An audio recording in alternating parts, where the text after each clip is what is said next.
দিদি যে কোনোরকম কোনো উন্নয়ন করেনি সেটা একটু এই নষ্টাগিরি এই না সরি সরি সরি ওই অষ্টাগিরির মুখ থেকে শুনে নিন, তারপরে আমি কয়েকটা কথা আবার বলছি। দেখো নন্দীগ্রামের মা আর কাকিমারা, এবার যদি তোমাদের 26-এ মনে হয় যে নন্দীগ্রামের উন্নয়নটা দরকার, নন্দীগ্রামে হলদি নদীর উপরে ব্রিজটা দরকার, নন্দীগ্রামের স্বাস্থ্য পরিষেবাটা ভালো দরকার, নন্দীগ্রামের রাস্তায় রাস্তায় পথবাতি দরকার।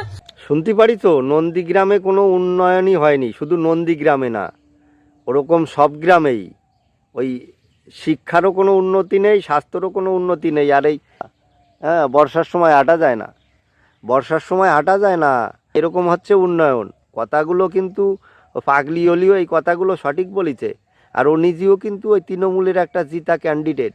আর তৃণমূল সরকার থাকাকালীন ওখানে কোনো উন্নতি হয় নাই। ও অত বড় একটা লিডার হওয়া সত্ত্বেও ও তো সোশ্যাল মিডিয়ারে তোলফাড় করে ফেলায় একাই, মমতার সৈনিক হয়ে। তা সেইখানেই কোনো উন্নয়ন হয় নাই। আর আমরা তো চুনোপুটি, আমাকে নিয়ে উন্নতি হয় কী রে? বুঝতে পারিছো কথাগুলো? কিন্তু ভাই তোমরা যে যাই কও, এই এই অষ্টাগিরি এই মানে নষ্টাগিরি শুনতি ওর মানে আমার মনে, তাই না? অষ্টাগিরি এই কথাগুলো কিন্তু একদম সঠিক কথা বলিছে। যদি উন্নয়নই চাও তাহলে তৃণমূলটি ভোট দিয়ে লাভ নাই।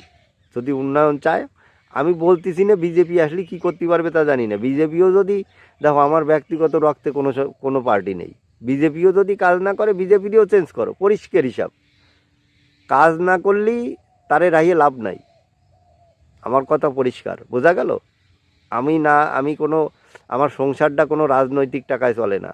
ওই জন্যই যে ওই বিজেপিরই তেল দিয়ে কথা কতি হবে ওরম কোনো ব্যাপার নাই, বা তৃণমূলটি তেল দিয়ে কথা কতি হবে ওরম কোনো ব্যাপার না, বা সিপিএমরে তেল দিয়ে কথা কতি হবে ওরম কোনো ব্যাপার আমার ভিতরে নাই। পরিষ্কার হিসেব, আমি কেরুস্তটি চারটি রাজি না।